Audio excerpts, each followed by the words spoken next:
All right, everyone, welcome back to Remembrance podcast. So today I have the honor of sitting with a woman and friend whose path has really inspired me, not only for what she has created in the world, but for how she's walked through the fires of transformation to get here.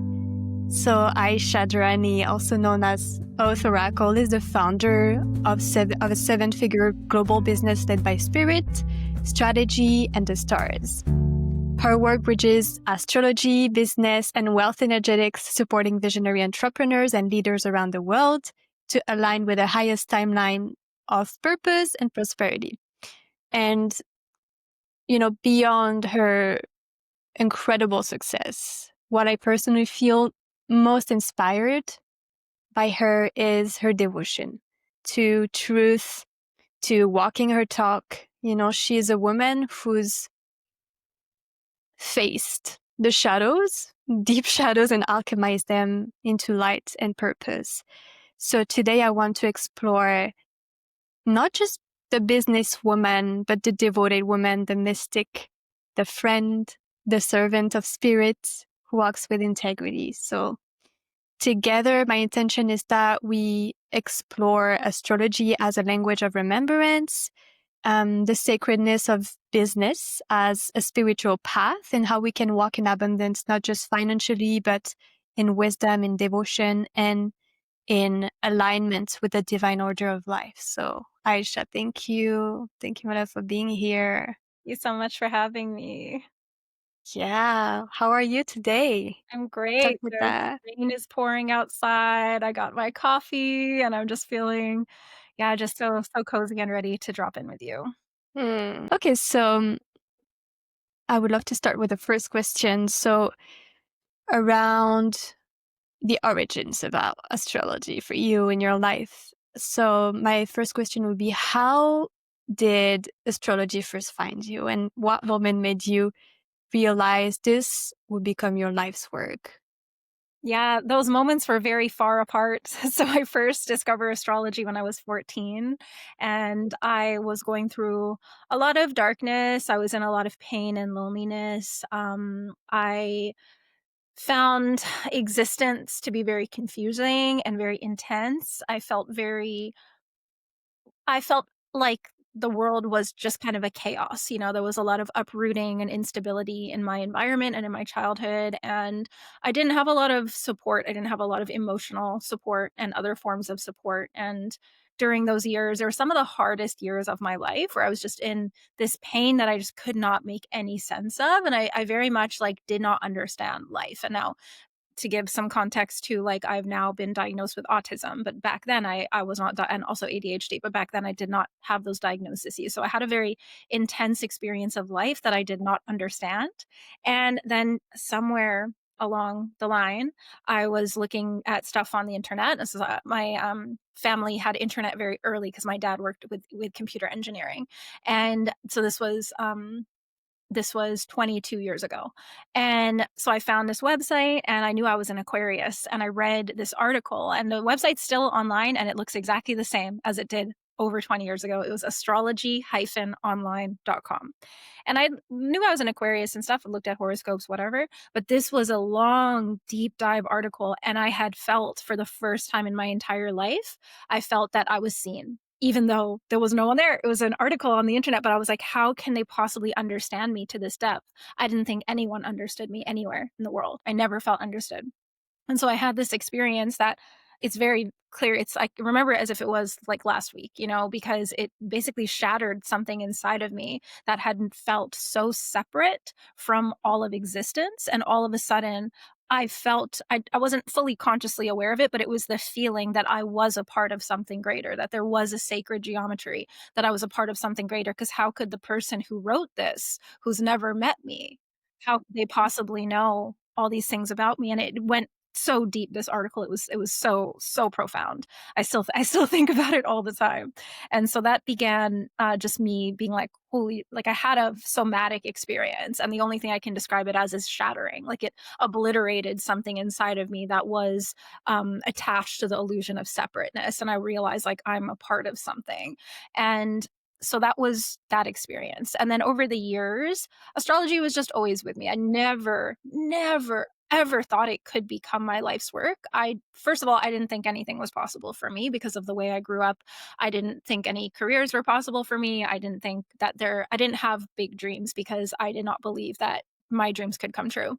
So astrology was just with me. It was with me in my teens, it was with me in my 20s, and I remember I would like at some times in life like work my full-time job, and then I would have my 2 days off, and I would wake up, make my coffee in the morning, and I would just cannot wait to go sit and study astrology. But I still never thought it could be my work. I didn't know anyone who had a business. I didn't understand anything about online business.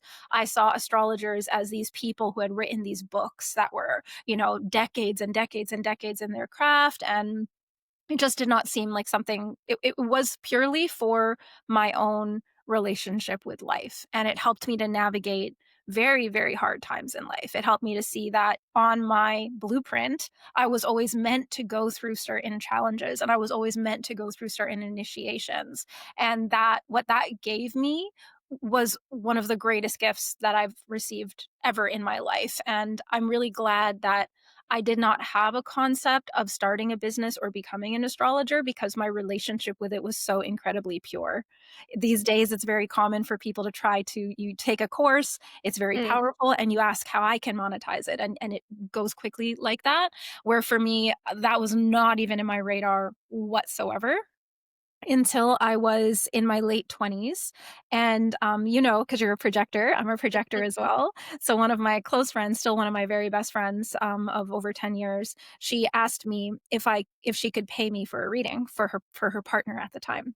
And so I had been doing astrology. I started at a certain point in my 20s where I started looking at other people's charts and I started to share it with others. But it was just like, "Ooh, like I'm so curious. Let's see what this says." And oh, you're dating someone. Let's see what it says about him, and just like girl talk in the bedroom, like kind of vibe. And then, yeah, this very close dear sister of mine, shout out to Iris, one of my best friends of over 10 years, invited me to be paid by her, and that was really, really the beginning. And even that was a few years before my business. So it's been a long, long, beautiful journey of over 22 years. Mm. Well, there are two things that came to me when you were sharing that. The first thing that I want to continue on is that, yeah, in this modern world, so many of us are living without strong roots, without the cultural or ancestral frameworks that used to guide us, in the past. And I feel that astrology can become a kind of a map, a way to remember who we are and where we belong into this greater design. So for someone listening right now who's curious but maybe new to astrology, um, how can we begin to use it as a tool of remembrance, a way to find guidance, belonging, and alignment in these times we're living in right now? Because like we need, as you shared in your past experience when you discovered this word of astrology, you felt understood, you felt like you were belonging to something greater. So like, how can someone like use that today? Yeah, I love that question. Our First of all, it's about the context that we have for astrology, which is some people first think of it as, oh, I got this one, but I wish I had this one, like this placement, or this aspect is better, or this one is worse, and sort of almost judging things as good and bad in our charts. Like, oh, we like this sign, but oh, this one's not as good. We don't need to, but the context that has informed my entire work is that our higher self chose every single placement on our chart. So nothing, it wasn't like a random roll of the dice and you just got what you got, and some people get better ones and some people get worse. It's not like that. I believe that our higher self in co-creation with spirit chose exactly the placements on our charts because those were the initiations and the gifts that we literally require for the highest fruition of our self-actualization and our destiny and our true purpose in this world.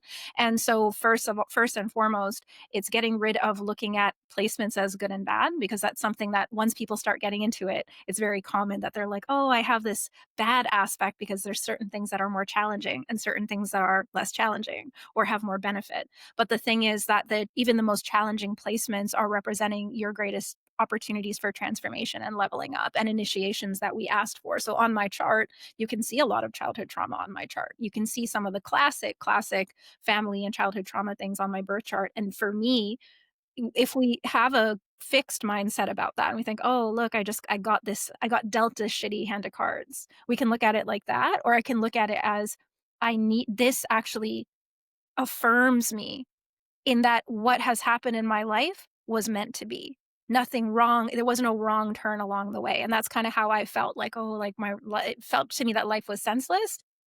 To me, like bad things happened. And instead, it was realizing that I was actually meant to go through all of those struggles because of the gift that it unlocks within me through the challenging placement. So, reframing challenging placements or less desirable placements is a really good start, and not judging things as good and bad. And that's what a lot of pop astrology does, is it judges things as good and bad in a overly simplified way. But where we can start that's just practical is our sun sign and our moon sign. Our moon sign is our emotions and our intuition, and that's going to give you a lot. That's going to give you so much because the sun sign is our personality and our essence. So Mm. understanding that is like we're here to shine our light like that. We already are that, right? But we often need to give ourselves permission to fully be that, especially certain signs. Scorpio, giving yourself permission to be as intense as you are and not tone it down and water it down. Leo, give yourself permission to shine your light and not hold it back because of how it makes other people feel. Like it's this permission giving thing. And then, but the moon sign is our inner world. So that's also a great like next step to take if you're just like true beginner to astrology. And then one more thing I'll say is not to get discouraged in the journey of learning, because that's also what happens is people like are like, oh, I don't understand aspects yet, or I don't understand this. The more you're having fun and letting it be intuition led on what you follow, and don't see it as this end destination, you'll never get to the end. I still look at my chart multiple times a week, and I've done that thousands and thousands of times, and I'm still going to find new aspects and layers. So if I'm seeing it as I'm going on a beautiful walk in a beautiful space and I'm enjoying every moment versus I need to get to this destination of understanding everything, it's going to be a very different experience that you have with your journey with astrology. Hmm. Hmm. Yeah. And at the same time, I feel like more and more people are, resonating with astrology. And sometimes what I can witness is really staying on surface level. What I mean by that is that I see and hear a lot of people um, kind of using astrology as defining themselves and staying in a certain box. And from that place, they don't take responsibility for their lives. Like, oh, I'm this way and I won't change. So how can you like encourage people as also using astrology as a tool for taking responsibility and not just like saying, oh, I'm this way and I will Yeah. stay this way. You know what I mean? Yeah, I think that's yeah, it's about our level of consciousness, right? From to be in a fixed mindset is to say it's black and white and this is the way it is. When in reality, the actual multidimensional depth of reality is that every placement has a highest expression and a lowest expression and an entire spectrum of expression. That's where our free will comes into play. So one of my favorite books and one of the most kind of like impactful books written about astrology is by Chris Brennan, I believe. I'm pretty sure it's Chris Brennan, and it's called Astrology, Ancient Astrology. It's he's a specialist with ancient astrology, Hellenistic Greek astrology, which has had a big impact on me. And it's called The Study of Fate and Free Will. So it's not, oh, I'm like this. So I'm an Aquarius. So, I'm very detached. So I just don't text people back or whatever. It's like to use something as an excuse. It's not about your astrology. It's about your character. Right. So as we grow, it's not about astrology at all. It's about our character.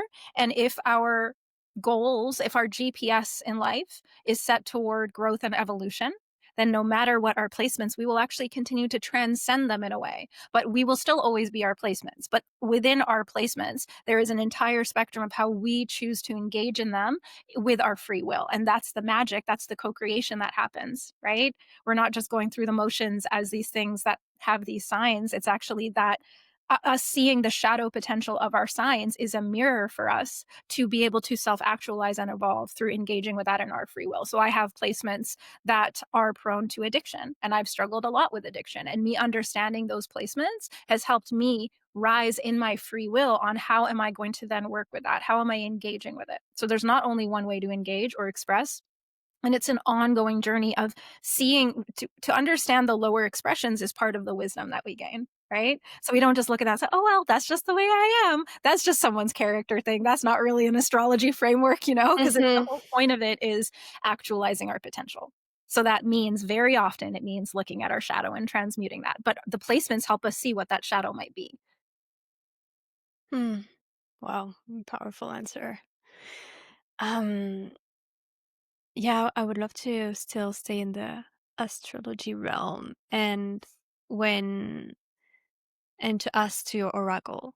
When you look at the sky and the collective energies right now, what do you feel the stars are revealing about this era we're living in, both for humanity as a whole and for those of us who are walking right now this path of awakening?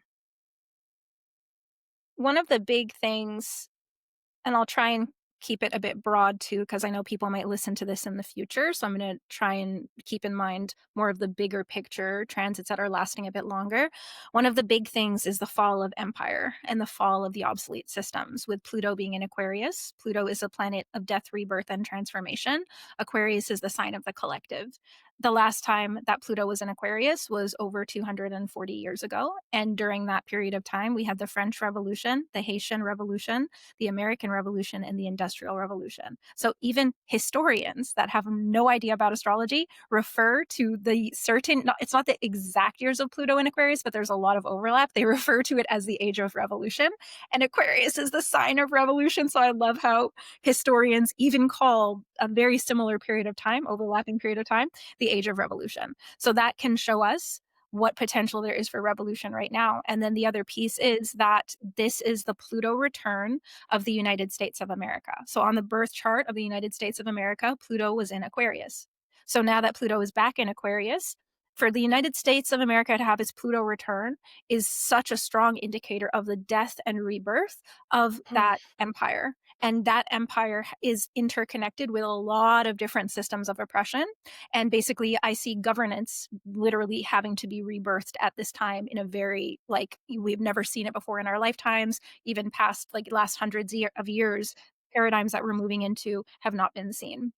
And then another transit that's happening right now that feels very connected to this is the healing of the divine masculine, because something called Chiron, which is a very beautiful thing to explore for people that are exploring astrology, it's the wounded healer asteroid. So it represents karmic wounds that are coming up for healing, as well as the greatest healing gift, because we can offer the most gifts from the places that we've truly suffered and truly healed on deep levels of the wounds. So it's in the sign of Aries, which is the sign of the divine masculine and the warrior. So, on one hand, it's the healing of divine masculine energy. So, of course, we can look at it as men coming together and doing their healing, coming together in circle, and this work. But it's also within all of us and all around us. So, the way that it looks for a lot of women is there's kind of two spectrums we can look at in wounded masculine energy.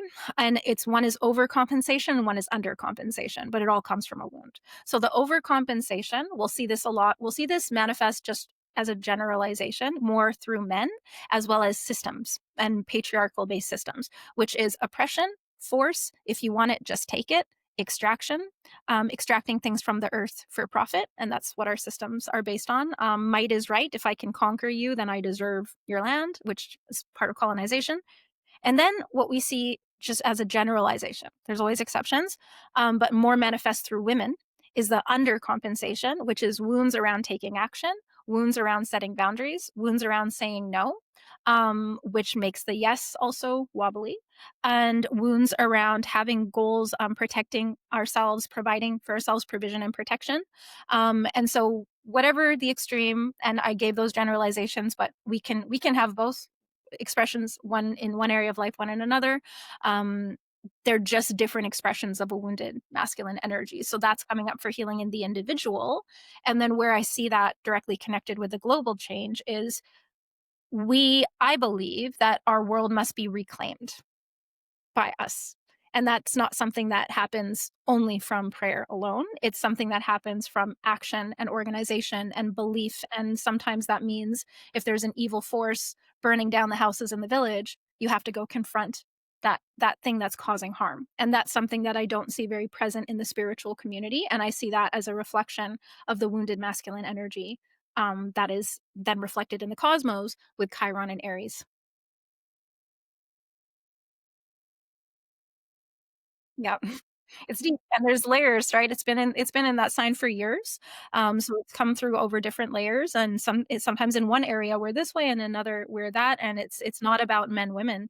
It's about understanding it as an archetypal energy, but also seeing the potential for healing because that's what Mhm. it is. It's reflecting that there's a potential for healing, but sometimes it also aggravates it. So we can see this in the global events that happen and the fighting and this kind of thing. Where it's like that warrior energy is being directed not in the highest way, where the highest way would be protection of the sacred. But that's often not how we're seeing that energy express. Oof.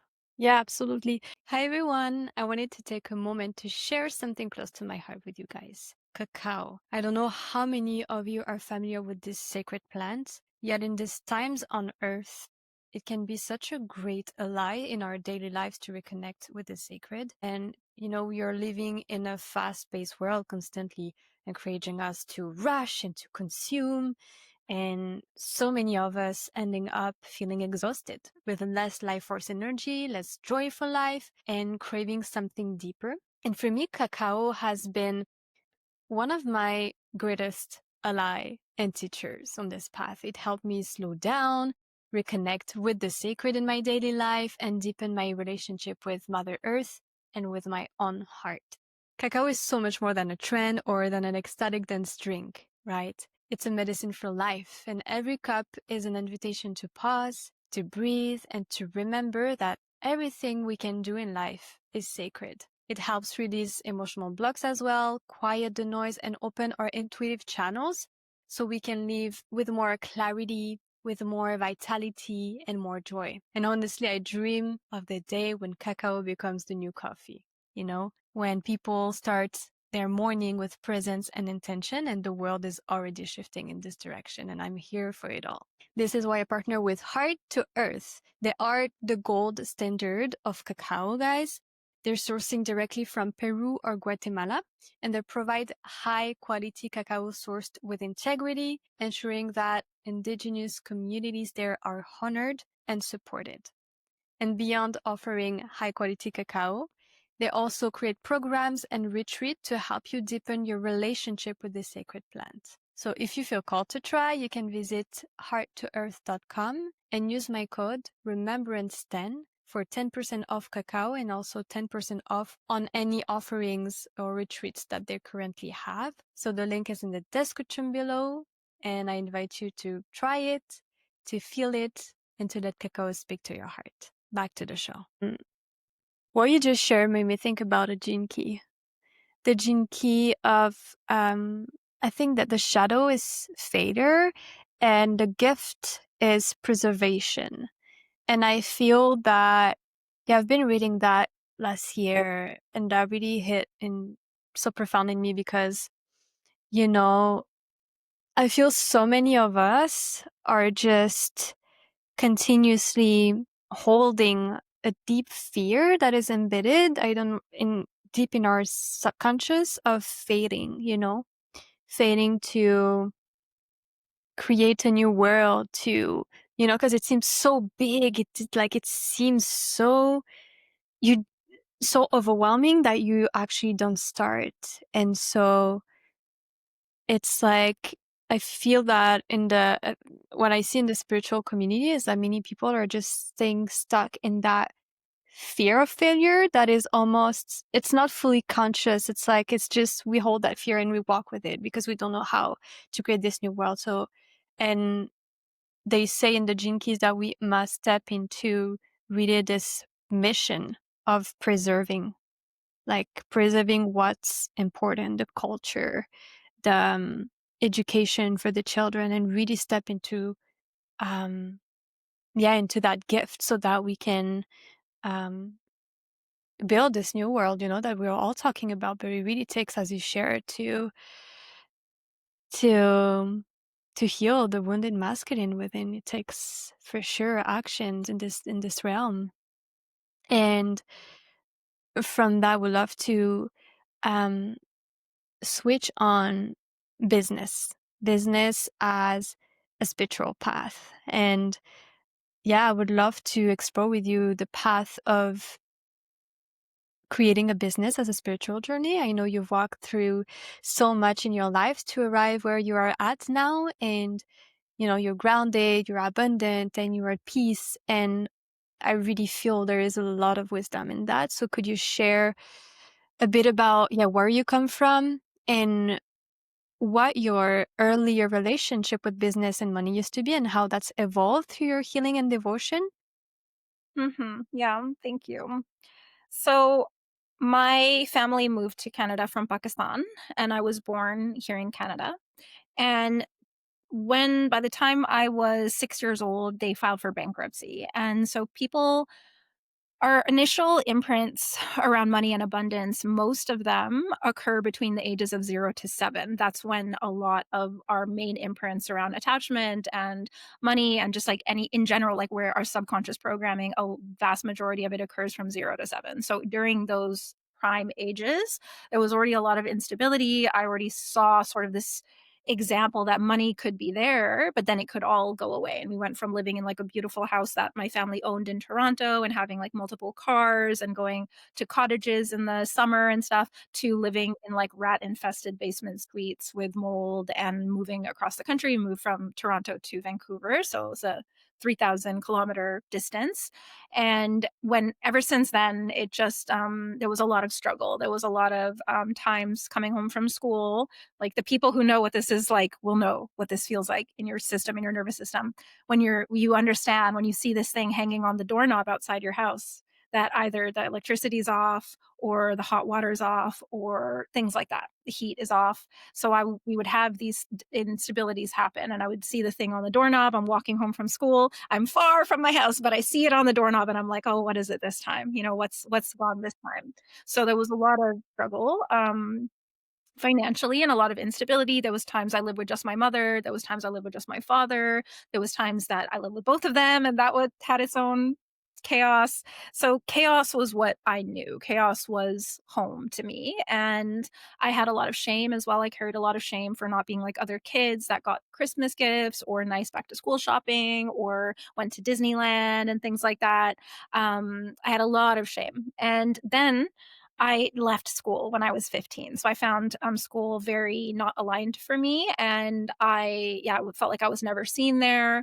And I left when I was 15, and I left my home when I was 15. So from that point on, I was 100% responsible for financially supporting myself. So I had a very intense relationship with money. I felt lack very, very acutely. Like I didn't want friends to come over to my house. Like I felt shame about it. I would want to go to their houses and I would see how their houses were so nice. And I had a lot of shame. And then I had the pressure to then support myself, pay rent, learn how to be an adult basically when I was 15. So that was kind of rough.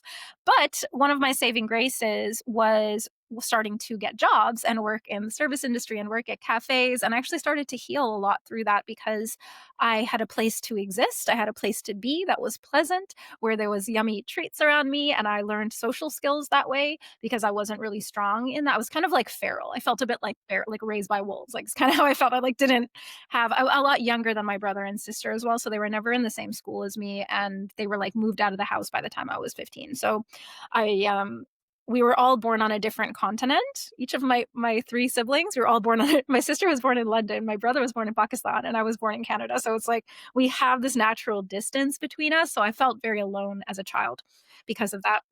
And so, yeah, it was, I started to feel how money could empower me and change my life. And had a good work ethic. And I would show up and I was like, yeah, I'm making money and can go shopping and I can get myself these things I want and get organic food and da da da. And so I started to have a different relationship with money. But then for a lot of years, it was very still based in scarcity and lack of being very overly just feeling a lot of existential dread around how am I going to take care of myself in the future? How will I ever retire one day? It just felt like a lot of pressure, like a lot of pressure. And so I worked a lot and I did a lot of different side hustles and things. So I started having a bit more of an entrepreneurial energy around the time that I left my last employment to do side hustles. And I just only did side hustles. This came to be because I was pursuing performance arts. So I joined a dance troupe, got invited to audition for a dance troupe, and I would perform at music festivals and other events and like corporate events and stuff. And I was like, okay, dance. And for the first time, I had something that I actually cared about to put all my passionate energy toward. So I had all this passionate energy, but it never felt like it had any direction to go anywhere. So I was like, okay, dance. And then I wanted to have a very free schedule for dance because if we got booked at a festival or something, I need that time off so I can go do that booking, right? Because that was what I was more passionate about. So I left my last employment, which was bartending at an amazing Mexican restaurant in Vancouver, Club La Mezcaleria, which is a great last job to have. It was really, really peak. Just hanging out with Mexican people, hablando español, and drinking mezcal. And I said goodbye to that, and I started to do all kinds of random stuff. So I was the nude art model in the drawing class. So you're standing there naked, people are drawing you. I was the door stamp girl at the Afrobeats night called Ting in Vancouver. I would randomly bartend, like I bartended at a lesbian wedding, was amazing. They loved me so much. Amazing tips. I just did all kinds of random stuff. And right around that time, I also started to do the paid astrology reading. So I had like, I'm doing like 5 different side hustles, and one of my streams of income was doing the astrology readings. And then there started to be weeks where I would have like 4 readings in the week, or I would have 5 readings in the week, or I'd have 2 readings in one day. And I would be like, I'm making hundreds of dollars doing this. And in some cases, it paid a lot more than even like for the art modeling. That's not a very well paid job, $30 an hour, but you're standing there doing a lot of physical exertion and they're usually only for 2 hours, right? So all that time busing to the place. And then next thing you know, I'm doing 2 astrology readings in a day, making way more money. And I was like, whoa, like every time I did a reading, this was before I started my business. So this was before I had Instagram or a website or a business, but I was just doing these from word of mouth. So every time I did one reading, usually that same day, I would get another booking from a friend of that person. That person would go and tell their friends, and then they would call me on the phone. So this is before like the online business was a part of my life. Actually, telephone me on the phone, and I would take the bus and go meet them in person, often at the Bean Around the World on Main Street and Broadway. And I would like take the bus and go do my reading in person. And I started to feel like, oh my God, like this is a thing. Like people are loving this. People are crying. They're telling their friends. People are seeking me out, asking for these readings. And that was the first time I was like, is this a real thing? Like, is this for real? Like people want this and I'm really good at it. And I could feel the magic happen once I would start transmitting, which I'd never done before. So I didn't know that I could do that, transmit it like that. When you study for yourself, you study for yourself. I wasn't writing about it. I wasn't making an article about it. I wasn't speaking about it. So now to share that with someone else, it was a totally like the energy was just amazing. Like I felt like, whoa, so activated every time. And then in October 2019 is when I started to think about really making it into a business. And I looked ahead at the astrology for 2020, which we all know what happened in 2020. But I looked at it in fall 2019 and I saw that there's good shit stuff's going to go crazy. There's going to be all this volatility in the world. And I saw that for me, the way it activated my chart was that there was going to be disruption in my career. So that usually means so you might lose your job. You might lose your job, but you could also start something new. And it could be actually like you could change your whole career basically, but it would involve the disruption of what you were doing before.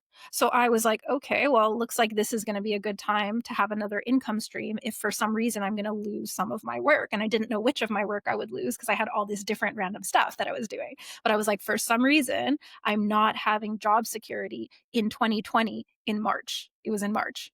And so I chose the date, March 20th, 2020, to start my business. And of course, that was basically day 1 of the lockdown in Canada.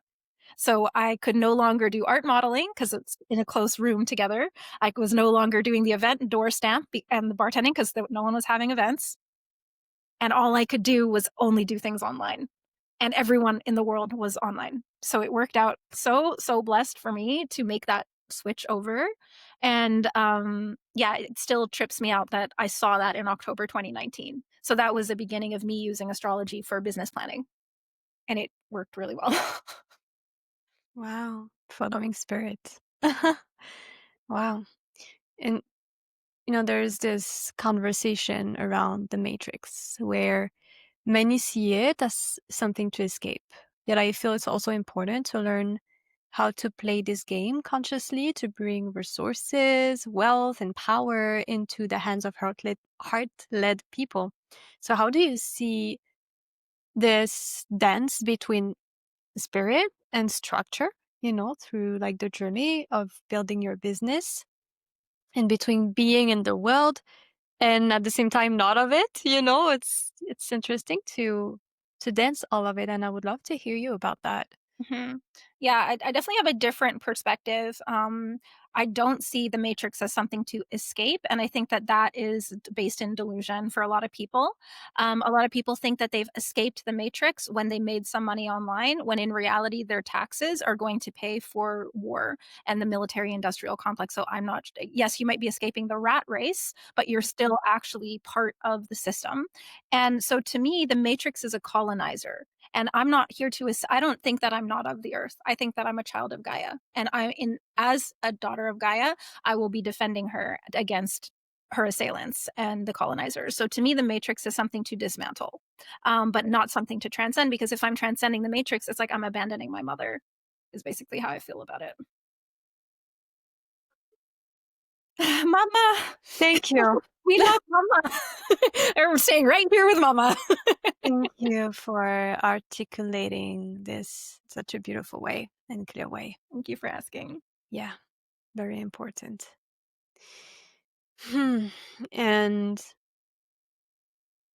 yeah, you speak so freely and beautifully around about money and wealth, which I found very inspiring, especially since it's such a sensitive and even taboo topic, in many spiritual spaces. So you often describe wealth as an energetic and spiritual reality. From your experience, what do you feel it's the biggest block that keeps spiritual conscious people, or however we want to call, like, people from the community? I feel everyone is spiritual, but yeah, from, I would say, people that are on the path of awakening, um blocking them from fully receiving um wealth.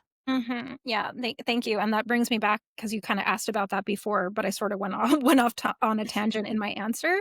Um, just slightly back on the question before around my journey and the order of things. Before my business started in around 2017, 2018, I started to learn about, like, doing a gratitude practice, and I started to even hear the concept of money mindset. I never heard about that before, and I started to do journaling and investigating on my lineage's experience with money. So beyond my parents' bankruptcy, things that my grandparents experienced, and how that I was seeing how that mirrored my own patterns with money around, like, oh, I couldn't make it, but then I would end up spending everything, and like just it just kept being this sort of up and down, and then that was triggering my survival wounds because I wasn't like building and stacking. Even when I did have an abundance of money, I found a way to spend it all. Like there was a lot of leaks. And so doing first that money mindset work of reflecting on the experience is my lineage had by writing those down, and then you look at it and you're like, that sounds familiar. That looks, it looks a lot like how I'm now actually acting with this. So that actually was really the beginning of my journey with changing my wealth reality. So it was a few years before my business started when I started to just reflect and see that there are ways that I was engaging with money that were based in habits and conditioning, and it wasn't true to my essence. So I just wanted to add that because you kind of asked that before, but then I went in, went in a different direction. And when it comes to the spiritual community, and obviously this is who I work with a lot. These are my clients, are spiritual entrepreneurs. And, in my journey from, I used to make about 30,000 Canadian dollars a month. And now my business has had multiple months that were in six figures revenue in Canadian currency. I do my pricing in US currency, by the way, but we're in Canada. So just to clarify, because in case people that listen a lot are like, that doesn't match up with something else. And my business has received over 2.5 million US dollars since its inception in 2020. So I've really literally changed my wealth reality from getting really important dental work and laser eye surgery and therapy in the early times of making more money to buying my home here in Montreal and doing a lot of travel and retreats and study. That's really important for my self actualization and the fulfillment of my potential to have that support that I want. And also to donate multiple five figures every single year is a huge part of my commitment and my oath in my business, is that my wealth overflow to the world around me. So I would say the main thing that spiritual entrepreneurs and spiritual people struggle with is the self-judgment that wanting abundance is greed. And I'm going to tell anyone who's listening, if you believe and you want to project that you don't want more abundance, you are being dishonest to yourself, which goes against your values. To me, the most spiritual thing is truth. So the truth is, I desired to own my own home after constantly experiencing evictions throughout my whole childhood.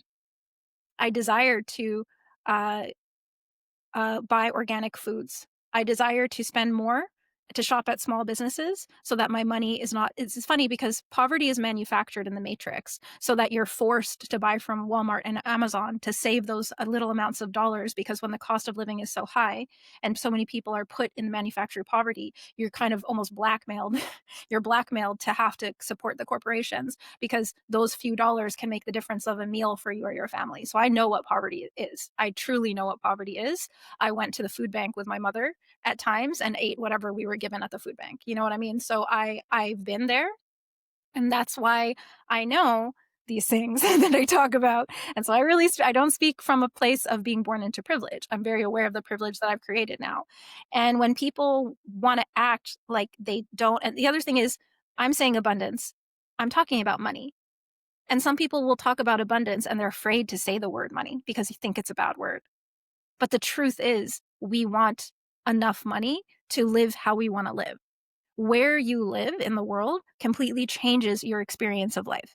So to be able to live where you want to live, to be able to eat organic foods for you and your family and support the farmers, even though, yes, it's more expensive than the GMO stuff, to be able to adorn your body in the sustainable fabrics, even though it's so much cheaper to buy something on Shein or buy something on fast fashion that never biodegrades because it's made of plastics. Of course, hemp, linen, bamboo, organic cotton, silk, cashmere, it's more expensive.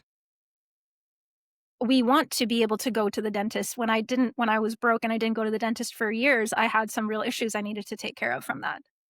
Money helps us have these things. So when people say that they don't care about it and it's not important, I see how people sometimes throw that out there. I don't care about money when it wasn't even part of the conversation. And it's reflective of a wounding that's going on. It's reflecting of insecurities that's going on and a lack of giving yourself permission to want what you want. And it's beautiful, the astrology thing, because that's helped me see that in myself because of the wealth placements and the exploration of taboo topics, because the house of taboo, the eighth house in astrology, also rules specific forms of money and as well as sex and death. They all belong in the eighth house. I have very significant placements there. So through reflecting on that and interacting with that, I've recognized for myself, wow, these conversations really trigger a lot of people, but I see the confirmation in my chart. Oh, well, I'm still meant to actually lean into these conversations and be someone who leans into that. To be able to furnish my house with things that were made in Canada, with a non-polyester upholstery on my couch, blah blah blah, blah. Like it just goes on and on. Like this is part of heaven on earth. Heaven on earth requires resources. Where people mix it up is thinking that to want money makes you greedy. But the truth is, every single person wants an abundance of money to make a beautiful life. So if we are denying that part of ourselves, it's similar to what happens when we deny our sexuality or we say that sex is bad. It becomes suppressed and it starts operating from the blind spot. And that's where toxicity starts coming into play. So I'm someone who just, it's very simple to me. Money is a resource. And yes, some people and systems use that resource in a way that causes harm. So if you just have a standard that you use it in ways that don't cause harm, then you're good. You're good to want it. You're good to grow it.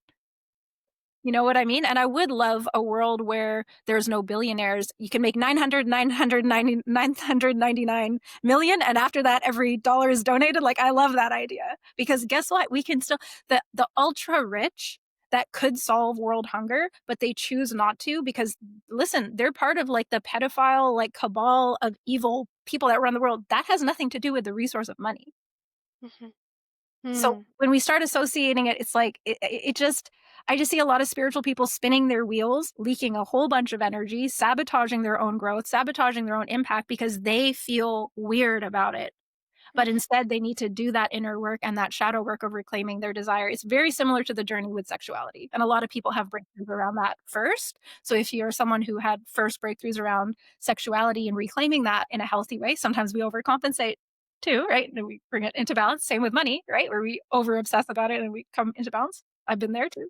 Um, so if someone had that breakthrough with sexuality, might be able to look back on that, and that might help you with the money thing too, because it's actually ruled under the same energy in astrology, which is interesting. Energetic exchange. Hmm. Oof. I feel there's also like the part of responsibility because when own you decide to own your desires, to claim them, you have some responsibilities, to take the actions. And so that's why like many people might not fully claim that because they know like it's going to take some action, it's going to take some work to build a better financial situation um compared to where they're at right now. And absolutely, I was thinking about union too, about like, oh, do you want the most healthy divine union? Like if you claim that, oh my goodness, it's going to be a path for you to claim your sacred note towards so many opportunities and like doors that you like, so it takes a lot of courage and love, true love, to claim all of our desires. Yeah. Absolutely. And, like that resource of money. As soon as you started talking about divine union, I started thinking about like new earth parenting and new earth, like the new generation that's being born, which I know that's a big part of your work as like your doula training and just like your path. And it made me think like, do we not wanna take a year off of work once we have our first children? Do we not wanna hire the most amazing doulas and pay them well for how much love and attention and presence that they're bringing, that they be abundantly compensated for that? Do we not wanna feed ourselves with the most beautiful organic foods and maybe hire someone, to do a beautiful high vibe meal service? Money helps us do this. When we say we don't want it, I just think it's a lie. And then that's not very spiritual. So actually, there's so much spiritual power in claiming what we want. And yes, of course, it can go into this place where people make more than they could ever spend in a lifetime, while others are starving. And that's not money's fault. That Mhm. has to do with the systems, it has to do with conditioning, da, da, da. So we can also do the work in going on the journey ourselves of what is ethical to us, what are correct and aligned and sacred exchanges to do with people, and what truly do we stand for. I definitely don't stand for the broke artist, broke healer paradigm, and that's why a lot of people work with me. It's also why there's been people that have been very triggered by me, because I'm very bold in what I say with it, and it's because of my lived experience. It's because of Mhm. the things that I know and the things that I've transformed and what I've seen change in my clients' lives. It's fucking beautiful. And to me, New Earth, it's like if we want to create homes that are made from materials that live in alignment with Mother Earth, it's like all of this requires resources. And I want us all to be resourced, and our resources don't take away from others unless we choose to engage in exploitation. Hmm. If we just have that standard of no exploitation, including of ourselves that is also applies to ourselves when people get Mhm. burnt out doing so many sessions, blah blah blah. As long as we have that standard, we're good. That's my 2 cents on it. Oof, yeah. Wow. Thank you for speaking about wealth and money as something beyond colonization. It's not It that, is, yeah. it's something so sacred. And I felt that truth so deeply in my heart too, even if I'm still learning and unlearning and being on that journey. Totally. Uh, it's very important to hold that truth because we need that in this world that we are currently living in.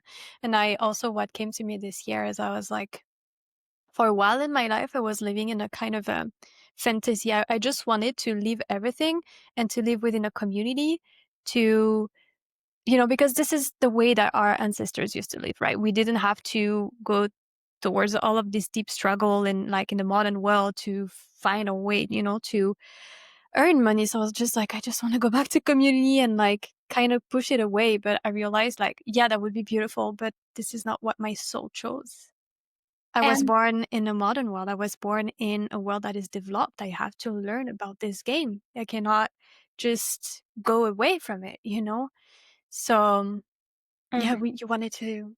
Yeah, I was going to say, and it's so many people's dreams for these communities to exist. Who's going to buy the land? Not everyone needs to be a business coach like me, or really like I love finance, to be honest. I started investing in 2017. Like I like charts, I have crypto, I have all kinds of, I'm very fascinated, and it's on my chart as well. So there's some people that are like me, that I'm like, I'm growing my wealth in a very significant way. But you can still be very abundant without being as sort of in that world, or as like, you don't have to be like so like I'm literally a money and business coach, right? You don't have to be that, but I truly believe every single person can have a baseline of like abundance that's enough for a really nice healthy quality of life and a little more to save for the future, right? So that you can Mm, give pass on wealth to your children, and go on holidays and take time off when you're pregnant, like that's to me, that's what wealth is. It's not about as much as you possibly can, because that's the overconsumption part that comes with capitalism. And sometimes people will say, oh, well, you have a business, so how can you be against capitalism? Excuse me. Think about the past that we romanticize. The person who was amazing at hunting hunted and brought that abundance. The person who was amazing at cooking cooked. The person who was tending to the skins and the hides and creating clothing out of that, that's what they did. And then slightly more modern times, it's like even there's even people who love cleaning that are just like so good at it, and they just get into this space and they just love cleaning. The person who loves baking and they're doing the baking. The person who's just in the flow with washing and they're just happy to do the washing for everyone. It was small businesses. That's what I'm describing, is small, the person who does pottery, small businesses. To me, that is human nature. To me, that is literally so wholesome and so wonderful. What capitalism brought is the corporations that are running the small businesses out of town. So to me, I don't associate capitalism with my ability to have a successful business, because free markets existed before capitalism, trade existed before capitalism, and abundance existed before capitalism. So I actually don't associate capitalism with the businesses that we run. I associate capitalism with, oh, let's fund all this AI to take away people's jobs, and they'll just be your astrologer for you. Is like this AI bot, like, because it's all about profit over people. Whereas people having small businesses, what is the other option? To me, small business is human nature. To me, that is part of the blueprint of New Earth, is people having small businesses. But I also believe in universal basic income, so that it's not this thing on like, oh, like you said, you have to find a way to make a living or you literally will die.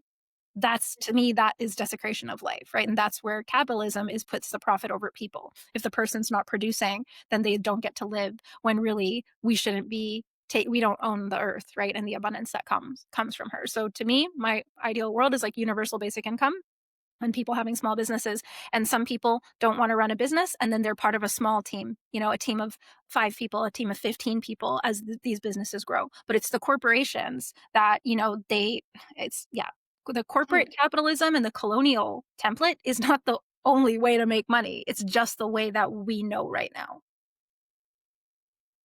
Hmm. Thank you. I see where you come from right now, where I come from, and from what I can feel is that we come from a category of people that, I come from not poverty, but like there were a lot of fights around money. Like we liked money.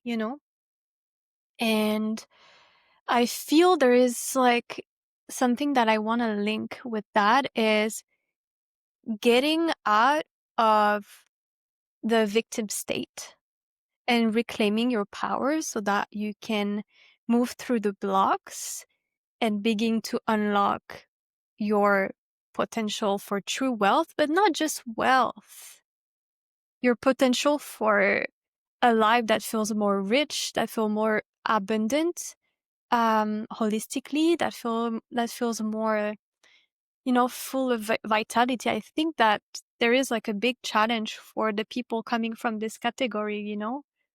Um, and I don't know where I want to go with that, but I just wanted to explore this topic with you because it feels very real. And I feel I could help like a lot of people. Yeah, there's a lot to clear sometimes. And everyone's money lineage story is worth exploring because I also have clients who grew up with money and they felt that their father could only express love with money. There were people in more wealthy or more privileged upbringings who feel a lot of guilt, and some of them were also taught that because you have money, you will be a target and people will rob from you. So everyone has there's people who grow up with not a lot, there's people who grow up with a lot, and they can still be in scarcity and fear around it for different reasons. So I think that it's really powerful for us all to do that sort of investigative journaling on what was my family's experience of money. Some questions, and I didn't invent these. These are things I learned along the way. I can't remember always from whom I learned, but just to say that some other teacher told me about these different ones. So one is, what was the first time that you ever heard about money? Ever, like as a child, like you didn't always know it existed, and then at some point that concept was introduced to you. For me, it was me asking for a Barbie bike, Barbie bicycle, bright pink with like the pink everything, Barbie everything, like 1993 or something, and my parents saying, "Oh, we don't have enough money for that. That's too expensive." So right away, it was this sort of like denial, like, "Oh, I can't have that because there's not enough of this." So that's what it was for me. The first time that for someone else, it could be your parents fighting about something and you're listening because children receive so much, right? Like children know what's going on, right? Even when the parents don't realize it. And it could be that they were fighting about something and it's money, and that's how you're discovering what money is. And it's like that association is associated with this terrible emotional and somatic dread, basically, of fear, and seeing your parents like yell at each other or whatever. And yeah, like the talking to your parents even about your grandparents' experience can be incredibly powerful because for a lot of grandparents, for me, it was my parents that immigrated, but for a lot of grandparents, they also immigrated and they may have fled from wars, people fleeing from World War II, for example, and they left everything behind that they worked their entire life for. And then they had to start again from scratch. So a lot can come when we do that kind of work. It's almost like you can find a thread sometimes, and when you pull that thread, a whole thing unravels. Mm.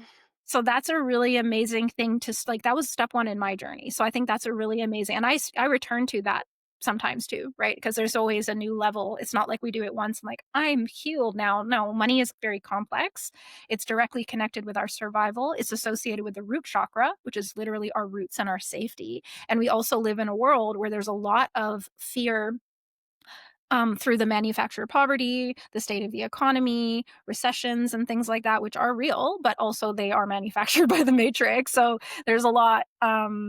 There's a there's a reason to continually do money healing work, not constantly, because in a personal development and manifestation kind of spaces, it's almost like you're on a hamster wheel, right? And you're just like, more and more. So that's not what I'm talking about, but it's almost like maintaining your home. You know what I mean? You got to do it. I don't know about you, but I got to do a deep clean of my closet like a couple times a year, right? So that's Mm. sort of more what I mean. It's like, it's not about trying to get to the bottom and be perfect and heal everything, but continuing to touch base on those things and notice your triggers when they come up. Notice what they are, right? In the now moment as well. Mm. Mm. And how, like, you talk about spirit meeting strategy. And I'm curious to explore that with you as well, because I hear a lot of, like, oh, let's just create something and see how it flows, because it's God, because it's spirit, and just we'll see, because this is how it's meant to be. And you talk about like, no, there is like some strategy to do as well, and it doesn't mean that it's not spiritual or anything, that you are compromising your authenticity. And so I would love to Mm, explore that with you. yeah. I think that a lot of people is okay, I'll say it this way. There's like two different kinds of people that work with me. One, if it's women, I've worked with men too, but primarily I mostly work with women, but I work with men too. But just as like a generalization, I've had over 3,000 clients. So there's, let's say, a type of woman who very similar to me had to provide for herself at a young age, is very ambitious, is like boom, boom, boom. Let's slay these goals. I'm capable of so much, and she needs to get a bit more in touch with spirit. She needs to get a bit more in surrender to God's plan, not always asserting our will. Yes, we can assert our will and create these things, but we get burnt out like that. That doesn't work with our circuitry. And it's actually so much more fulfilling to lean back and allow life to flow through us. But she still has the strategy. She doesn't abandon the strategy. She just balances by leaning more toward the spirit side. And then there's also woman who's more naturally in her feminine flow, and she has resistance to structure and strategy. And she thinks that structure and strategy takes something away, or that structure and strategy puts her in her masculine, which it can do. So maybe that's why she feels that way, right? Especially if we have in the previous generation of women during feminist movement and stuff like that, where it's like be really independent and I take care of myself. And often also that it's um women who had to like there was times that my mom and I lived alone, like away from my father, and she had to like push to kind of achieve. So there's very valid reasons for this, and that's probably similar backgrounds could create either one of those outcomes, right? She might respond by being like that or by rejecting that and going in the other direction, right? But the thing is that anyone who understands the masculine and feminine energies knows that without the masculine container, the feminine energy is spills on the ground, right? Because the masculine is the container that holds that. So it's actually that and a certain level of strategy and structures that help you to protect yourself and provide for yourself through your business instead of, oh, I randomly hope this works. And one month I make a few hundred or a few $1,000s, but the next month I have nothing. That's how is that making your feminine energy exalted? That actually makes you feel less safe because there's some money sometimes, and then other times there's nothing, and then there's this pressure and you don't know what to do. That's not exalting your feminine. Actually providing a baseline where you know your life expenses are covered in your business, baby, then your feminine is like, woo, because you know you're good. You're not, it's like you're creating stability for yourself. You're providing that for yourself. So to me, that is a mindset shift that helps a lot of my clients that resist more of the strategies that it's like structure is building a house. So if you want to go live in wilderness and you just want to live on the ground, that's okay. If that's what you want, if that makes you happy, if that aligns with your vision. But to build a house, there's things you can and cannot do.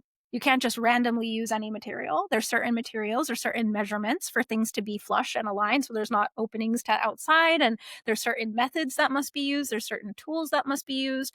And because of that, like I always say, beginning of business, it takes work. Like I believe in business that's easeful. I believe in business that is soul aligned, that actually generates energy and doesn't burn us out.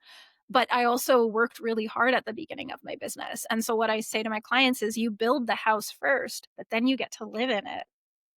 And Mhm. my feminine is a lot more happy having a house and having monthly recurring revenue and knowing that I'm not having to constantly find new clients because they are actually magnetized in.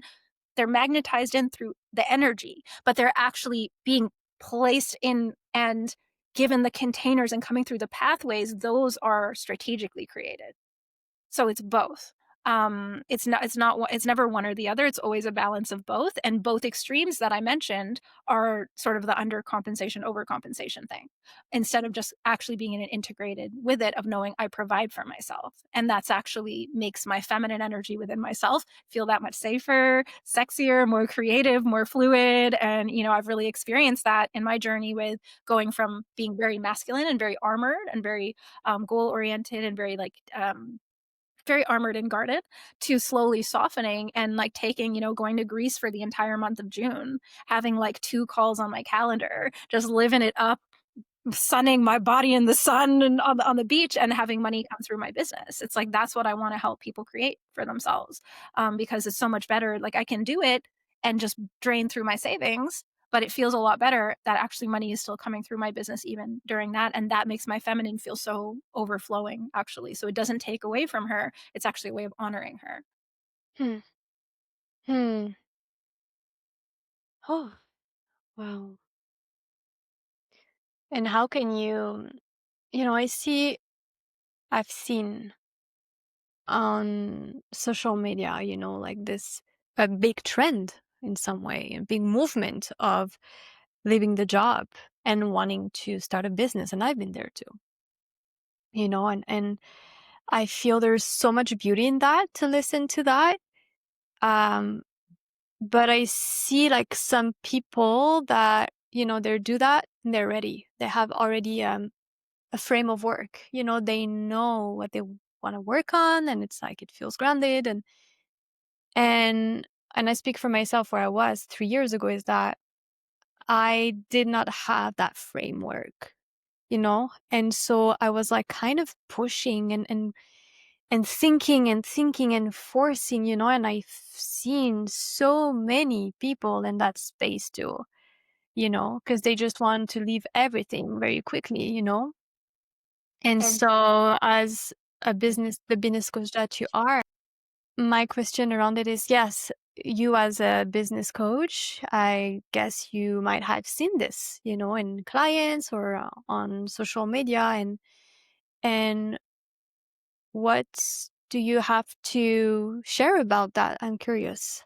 I love this question. It's funny. I'm actually going to be recording a podcast episode about this. That's going to be called "The Biggest Mistake That I See Beginner Entrepreneurs Make," and this is like next up on my recording. So I love that you're bringing this because it's a really important conversation that a lot of people don't talk about, because the reason why people feel that way is because that has been part of the marketing within the coaching industry space that tells people anyone can have a seven-figure business. All you have to do is sign up for this course and learn how. Now, everything has a kernel of truth. I believe everyone can have a six-figure business, honestly. Like, even if you're not like I said, I'm like, I love money, I like finance, I love da da da da da. You don't have to make as much money as me. You can still make a lot of money though. You know what I mean? You can still be more than enough. And I believe anyone can do that. But it's not that you just buy this quick fix and then you just do it and you are clicked into that. It's that anyone can do it if you're willing to go on the journey of understanding your gifts, expressing your gifts, and creating the business that is a sacred vehicle for that gift, and learning how to talk to people about it, because there's a lot of business is not just one thing. It's a lot of different things. So the thing is that people get, it's like a fantasy that is being sold to people of like, oh, anyone can do this. All you have to do is sign up for this, and then you could be buying these designer bags and this is, and it's being shown as this aspirational lifestyle thing. Like, I left everything behind and then I did this.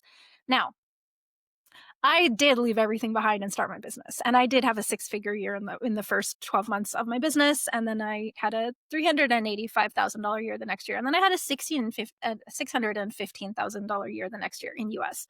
So that was a crazy journey. And there was people that witnessed my journey and they wanted that too. But something that they were not understanding and keeping in mind, because people put a lot of pressure on themselves. So they see that, and then it's almost that they think, if I don't have that, then I'm a failure, which is so crazy, because it's normally known, before this like online business blow up kind of happened, it's formally known that businesses will go multiple years without even making profit. That was known as the common thing for brick and mortar businesses, and you know what I mean? And so now we have this privilege where we can create these businesses with a lot less overhead, because brick and mortar businesses have to pay their rent, they have to pay these things, da da da. Where we can actually just have a Zoom and we can have a webcam and we can share and reach people on social media, and we don't even pay for marketing. We can, but you don't have to pay for marketing, advertisements, where all those costs were very normal for businesses before online business. And it was normal, and it was just accepted and understood that businesses sometimes won't make profit for multiple years. Yet here now, because so many people were showing this fantasy and this aspirational lifestyle, a lot of people then put that pressure that, okay, I start my business and now this magical thing's going to happen. And then when that didn't happen right away, they feel like they're a failure, when actually that whole, if that idea, that story that it had to be like that wasn't there, they would probably have become successful faster, because a lot of people give up or start questioning themselves because their ascension path wasn't the same as other people's in business when they're comparing. So if you looked at my business, without knowing my story more in depth from like listening to my podcast or like really hearing my story when I would go live on IG or whatever, you could say, oh my God, she just started a business one day. And then in the first year, she made this much. And in the second year, she made this much. And, I started my business in 2020. In 2022, I bought my first property. Like, what the fuck? I had no savings. I had debt. I was negative 2,000 when I started my business. Then 2 years later, I bought property. Crazy. But the thing that they're not seeing is that for 2 years before my business started, I was doing paid readings. I was serving clients. My craft. By the time I started my business, my confidence level and embodiment in what I do was pretty fucking solid. Like I wasn't, it's still shy and so I'm putting myself out there. People gonna like it. But in terms of my reading, I was like, I'm a gangsta. Like that's how I felt about it. Like I was like, I know what I got. I know how this impacts people. So, but some people are starting and they've hardly even done any sessions for anyone. And then they're like, where are my 10K months? Because they bought onto this fantasy and then they feel like a failure and then they deflate their energy. When if that whole expectation was deleted from their mind, that it had to be that way, if they just kept on trucking on, it's like my goal when I started my business was to make 5K months one day, even if it took me 3 years, because a 5K month is $60,000 a year. That was twice as much as I was making, but I'm doing astrology, something I love. And that was my goal. So when we put this thing, why I work with clients who have 8K months and they're like, why am I not at 20K months yet? I work with clients that are at 30K months and they're like, why am I not at 50K months yet?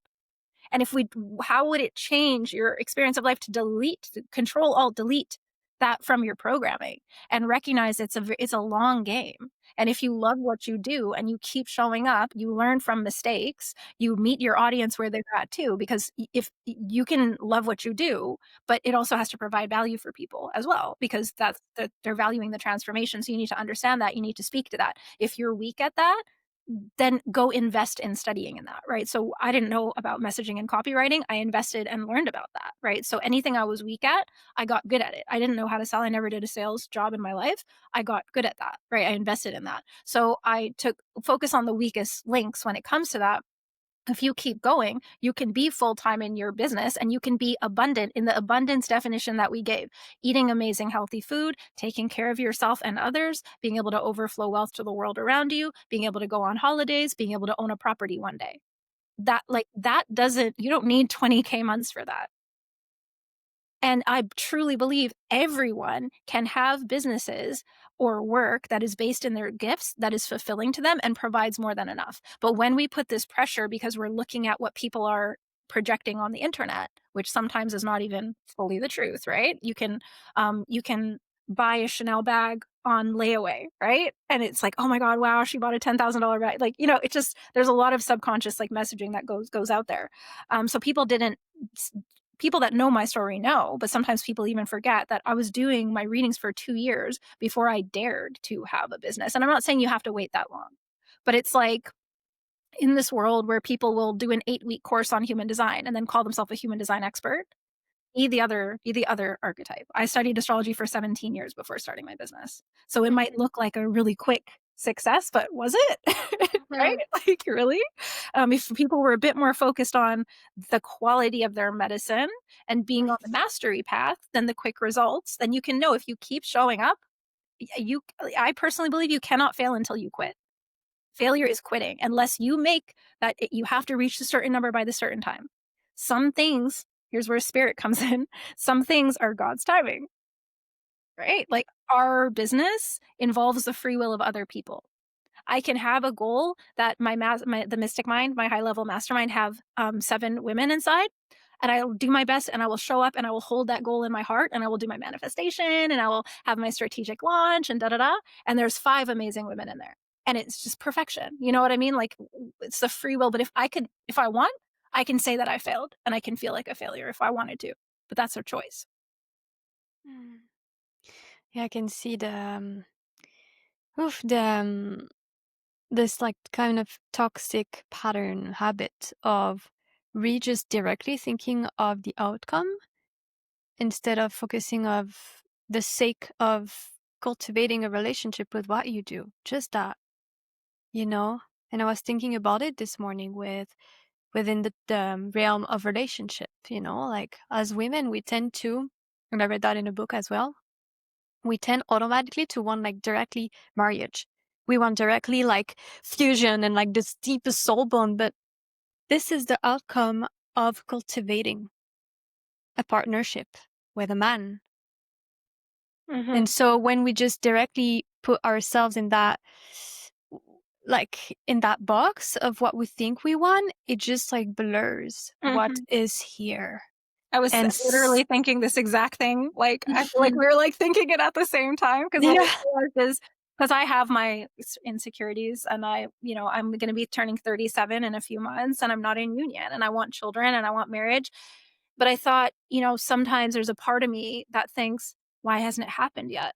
But if I could control alt delete that expectation that it should have happened already, how would my life change? How will my embodiment change? How will my, just experience of life change? And I honestly like have had such a breakthrough. Or we're recording this like the day after the new moon in Libra, which is like a relationship. So like I just Okay. a shift from this. So I think for all of us, and this is also inspired by the work of Byron Katie, who has the process called the work, where you look at a thought, you ask yourself if that thought is true. Is it 100% true? So like, oh, I should have been married by now. Is it 100% true? It's like, no, because if I got married by now, but I hadn't met my soulmate, I wouldn't want to be, you know what I mean? And then it's asking like, what would your life be without this thought? And so I think we can also apply that to any area of life, including business. Like if you think you should be further along by now, it's like, well, is that 100% true? And what would your life be without having that thought? What would your life be without that? I love that. It's like you can just simply make space for what is here in the moment and just clear up the channels for energy to flow through, and for ideas to come up, for real connection to happen within your business or your relationship, right? As otherwise you keep like being in the future and the past, and it's like, It's oh, a form of we attachment, and I've gone yeah, through it in many ways too. Like for sure. I'm not speaking as someone who is totally perfect and never do this, blah, blah, blah. Like even at different levels, like there was a time that I had 1 month and for a while, my goal was to have a month of $100,000. And after like a year of like, that was my goal. And I had this thing, I should be there already. I should be there already. Other business coaches don't even have the astrology part and they're there already. I should be there already. And then I had a month that was 122,000 US dollars, which was insane and so amazing. And then I haven't had that amount again since then. And I battled with myself. I'm like, what does it mean about me? Am I a bad business coach because I can't create that result? Like da da da. Like I had to really do some deep soul diving on that. And so it's not just like a flip of a switch. It's not always just control alt delete. I had to engage with that part of myself that had attached part of my identity and my value as a business coach to that number, right? I had to engage with that. And what came through on the other side is this new evolution in my business where I literally feel like I'm having a second honeymoon with my business right now as we're Mm. recording this. Like I just launched my new iteration of my podcast. I've let my voice through so much when it comes to social justice stuff online. And it has nothing to do with my offers, has nothing to do with astrology or business. And I'm talking the things that a lot of people are afraid to say.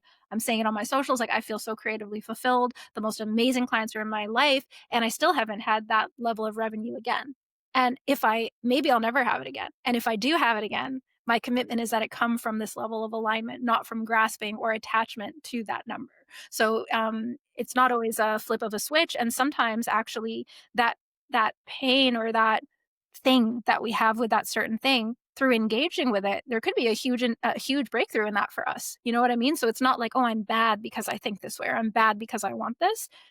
Maybe you need to lean into it and go deeper with it, just like pain in our body. Like if we think it's bad, we push it away. There's energy there that's not being liberated, right? That's kind of being suppressed. But actually, I'm not a somatics expert or anything, but I struggle with chronic pain and have chronic immune kind of autoimmune stuff. And something that I learned was that actually allowing it to be felt starts releasing it. It's actually feeling it that releases it. Someone who's a somatics expert could probably explain it better. But it can be like that too with our little things and our insecurities. So don't judge yourself for it. Lean into it and be curious and inquisitive, because if it wasn't for that period of time, and there was an astrological transit that, we talked about Chiron and Aries. Well, my midheaven, which is a point in astrology that has to do with career, we won't get super deep into into it, but it's a point in astrology that has to do with career and our legacy. Mine is in Aries, and the Chiron asteroid was direct on it, right on it. And it hasn't been there my entire life because it takes about 48 to 52 years to go all the way around. So my entire life, I've not had that activation.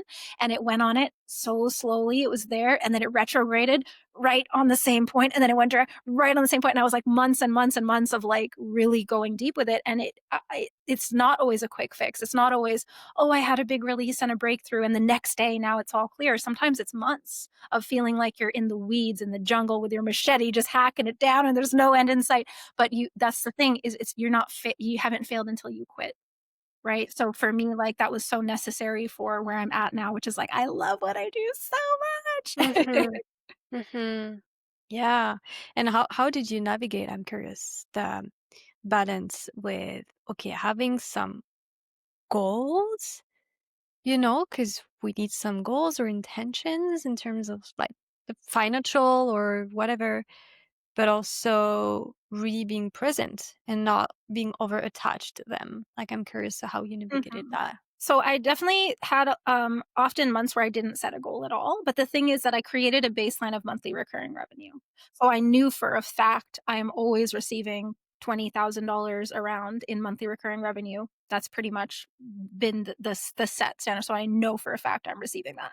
And we have a spreadsheet to see when, like, oh, in May, a whole bunch of, well, it was this year that in May, a bunch of the subscriptions. So we do track that. And that's one of the beautiful divine masculine things. So it's not surprise, half of it's gone. It's like, oh, okay, we see here. So we're going to plan a launch for that period of time. So those are some of the nice, like, structural pieces. But then aside from that, actually not having money goals for some of the months, or doing my monthly journaling, and I give my prompts in my membership. We do every month, we have like certain prompts, and it's da da da aligned with astrology.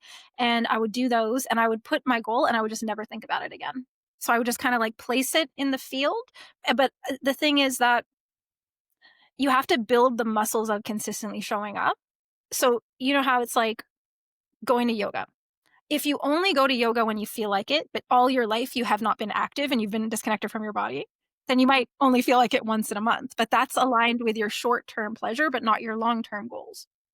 So actually, sometimes giving yourself that challenge, I'm going to go 4 days a week for the next month. I'm going to go every day this week. Those little challenges help us to build the consistency. So for me, I'm at a place in my business where I don't need to try to post. I don't need to try to put out stuff because it's almost 6 years I'm in my business. So if you're in the beginning stages, I don't necessarily s- not all the things that I'm doing right now in this stage of my business will be aligned for people earlier in their business. But it can be nice to let go of money goals. It can be nice to just write it down once and not think about it again, and not keep like looking at it and think about it and track how aligned you are. I think a great first goal is to just cover your expenses of life. Figure out what those are, because some people are looking at 20K and it's like, dude, all you need is 3K to pay for your life. Mm-hmm. And being full time in your business doing what you love is a huge accomplishment. But Mm-hmm. because of everything we see online, we can minimize that. Mm-hmm. Oh, yep. Yeah, and so from that place, for someone listening who's building their purpose-led path and maybe still, doubting their capacity, what would you say to them, and what would you recommend for them to start with What do that? you mean with doubting your capacity? Sorry, can you repeat that? Doubting the capacity? Can you, like, say a bit more about that part? Yeah, if they're still doubting their capacity of, like, um, not doubting their capacity, but like, yeah, feeling some sort of resistances, or like, um,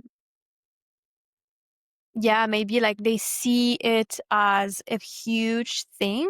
Like, what would you recommend them to start with? Like, Mhm. to just start Yeah. in maybe simplicity without creating too many stories around it, and around that too, what practices or mindsets help you mm, stay connected to faith and devotion, when things get uncertain, or, like, contracted or hard. Mhm, So yeah. it's like a big question, but So, I our purpose will always feel bigger than us because it is bigger than us. It's the voltage of our purpose is not what we have been walking in and embodying for a lot of our life when it comes to like our contribution and our legacy. So it's like, one, it's normal for it to feel like that. So when we, once again, if we judge it as bad, like, oh my God, it feels so big, holy fuck, like I can't do it.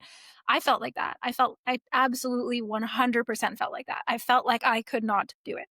There was a specific time when I signed up for my first business mastermind that I was joining.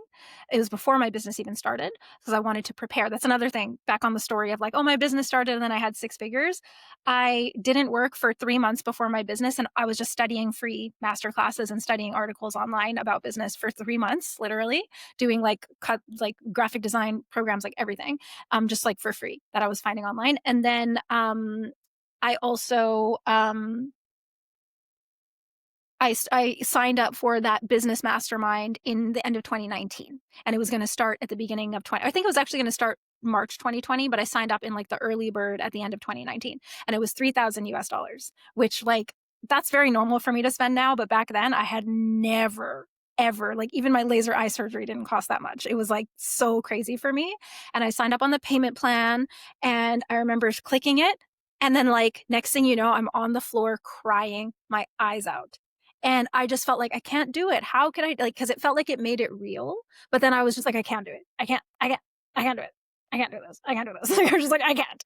And I would thought of like, I read the horoscopes of like Chani Nicholas and Mystic Mama. And back in the day when the new Mystic Mama would come, someone would post it on Facebook and I would be like, oh, the new Mystic Mama. And like, I was like, I can't do that. I can't do with it. No, how could I do that? So I went through that and it was just pure fear. And I just allowed it to move through. But I still showed up for it. I was like, I am choosing this. Like, that's it. Like, I'm going to see what happens with this. So it's normal to feel that. So if we feel that way and then we say, oh, this means I'm not supposed to go on the path. That's the choice point. You don't have to make it mean that. You can just make it mean it's normal. It's normal for me to feel intimidated by this. It's normal for me to feel overwhelmed by this. And I'm not saying it's normal, like you have to always feel overwhelmed, but to actually tap into the vision of your legacy is a little bit overwhelming, just like with divine union, it probably is. Thinking of being with a person who's a counterpart to you. Sometimes when I think about that, I'm intimidated by that person, even though I'm basing it off like myself in a way. You know what, right? Like someone who's like the counterpart to me. And I'm like, oh my God. So there's probably some resonance there. And then if you're at Mount Everest and it's this crazy, crazy, crazy mountain, it's like, oh my God. Some people can look at that and say, I can't do it. But another person will look at it and say, okay, how many kilometers can I go every day? Okay, let's, what's an estimate? How much food do I need? And then you just start taking one step at a time. So it's like you see the vision, but you can't constantly only look at the top of the mountain. You have to look right where you are and just take step by step by step. And if you give yourself the pressure, I have to do this in 3 days. Well, that might not be a very healthy thing to do. That might cause extra stress. So instead, if you could just go with the journey, right? And then the other thing is be of service. Do sessions, do them for free. When you need practice, do them for free. When you have a clear schedule, no one's booking shit with you, and you're not confident in what you do, sometimes you don't need confidence, you need competence. Competence is, I'm very competent at doing these sessions because I've done a bunch of them. And now I have these testimonials. So it's like, there's always a move we can do that is authentic, that is aligned, and it's stretchy enough that we're growing, but it's not like busting open our nervous system. There's always a move we can do. And something we talk about a lot in my coaching containers is the business garden. Sometimes you're going and planting all this stuff in the business garden. Sometimes you're weeding stuff and finishing stuff in the business garden. Sometimes you just go in the business garden and you just water it. So when I just throw up a couple stories on my Instagram and I don't really want to post or whatever, like I just go and just water the business garden a little bit. It's an organic thing. And if we could not put so much pressure on ourselves, but still be at the excitement of the growth edge, it's guaranteed that you will improve and grow, in my opinion. If you don't quit, if you learn from mistakes, the beauty of your birth chart and like your blueprint, your human design and stuff, like looking at that also shows you so much about like how you're meant to contribute.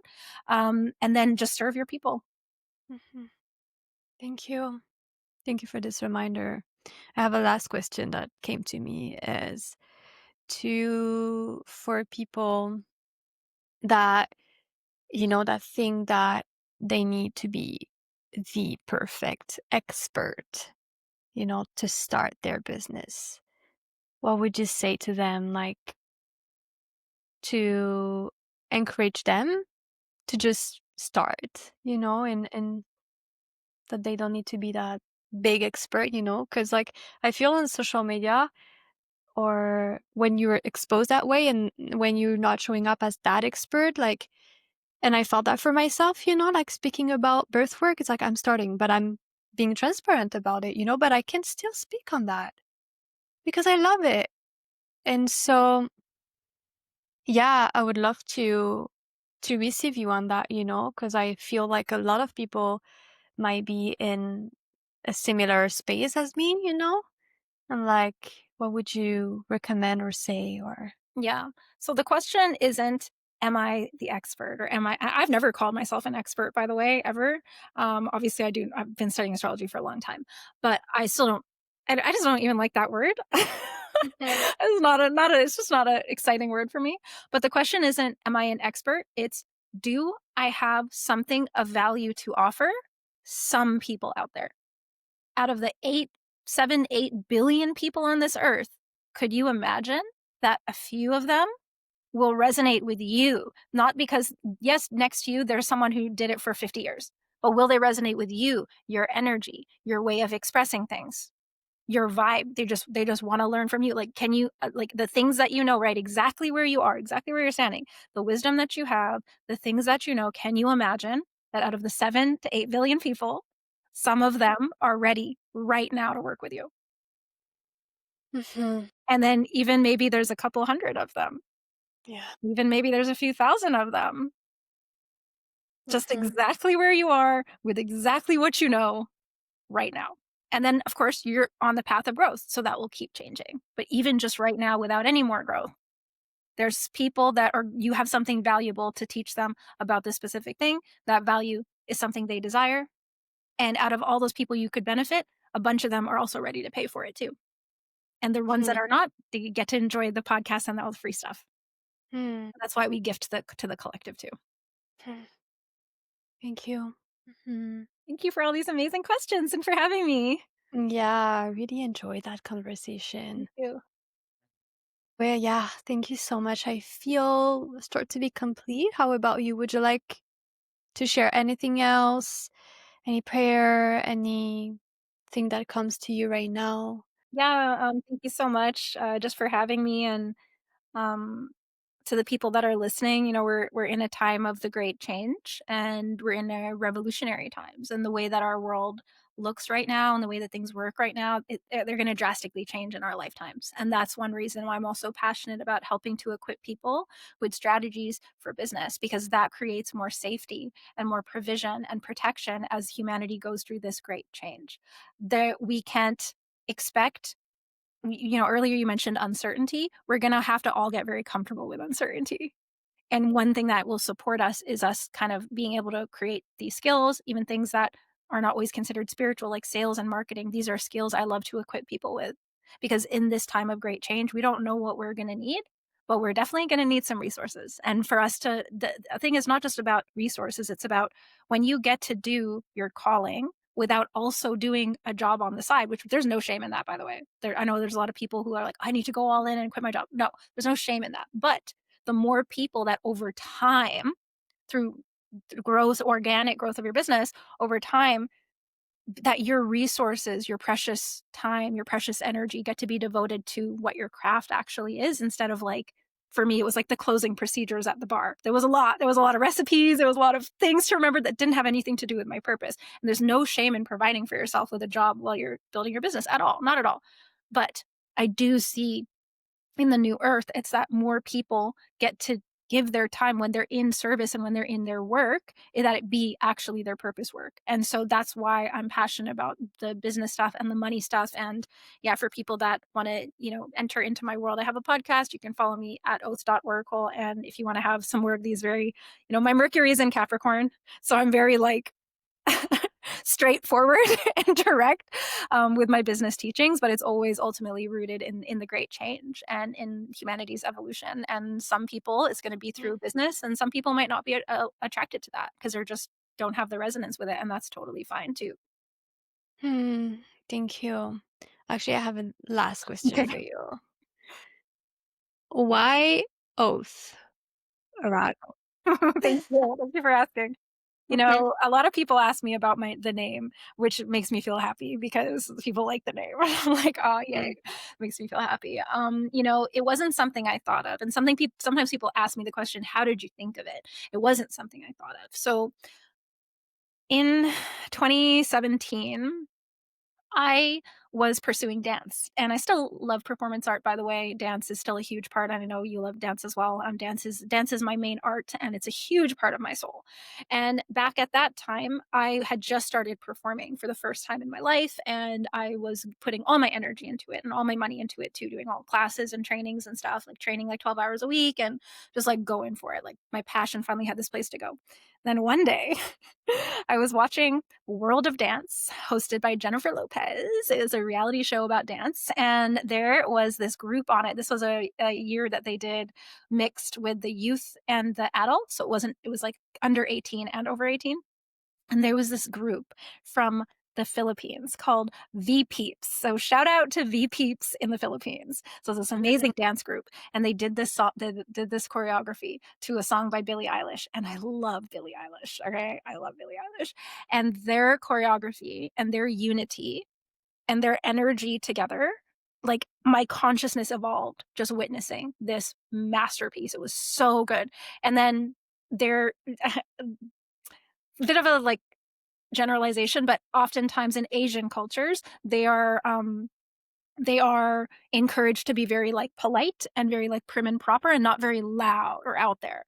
And so they finish their choreography. They're very serious, and these kids are like 12 and like 14 years old. They're like kids, and then they're like very shy and they're just like finished. And then like all the judges are like, "Oh my god!" And then Jennifer Lopez gets up and she goes, "Come on, scream or something! Like, come on!" Like because they just and so they were like, "Ah!" They started screaming, and I started crying. I started like I couldn't even see because of how much I was crying, and I right away went to my journal and I made an oath. And because I could see that those kids put in the work to reach their potential. Like that level of excellence of their movement, it wasn't just free flow. It required discipline. To create that with that level of unity and that precision, it's not just free flow. And I love improvising and freestyle, but it's not just free flow. It was the discipline that really moved me because that was what unlocked the excellence of what they did. And it was like truly a masterpiece. I look at it on YouTube every now and then still. Like I still like look it up because I loved it so much. I could almost like memorize the entire like choreography. And then I went to my journal and I was like, my oath is to reach my potential in this lifetime, whatever that means. And I was like, I couldn't even see the page because I was crying so much. So I was like, just trying to write it like that. And so then I changed my performance name to Oath the Body. And that was my performance art name for 2 years before my business started, for 2 or 3 years before my business started. So then when it was time for my business, and it was like, it was actually the day after my birthday, or it might have been the night of my birthday that I put in the name registry on the government website for the business name registry. And I was like Oath Oracle or Oath the Seer. That was the other one I was considering. I asked my ex and he was like, Oath Oracle for sure. I was like, yeah, you're right. So yeah, that's it. Oh, such a sweet story that definitely shows the way you've been walking with your within your life and with your business, and that shows really the way you're mastering, what you do. Definitely. So thank you, my love, for this very nourishing conversation, and I hope that it's gonna be as much as nourishing for the people that were with us, and I'm sure it will. Thank you for your transmissions. Thank you for your devotion and your truth. And yeah, I feel I'm gonna close the conversation here, if that's okay for you. Thank you so much for having me. And yeah, congratulations on the launch of Remembrance and for bringing these conversations to help the collective remember. It's beautiful. Thank you, love. Thank you, everyone. Okay, bye.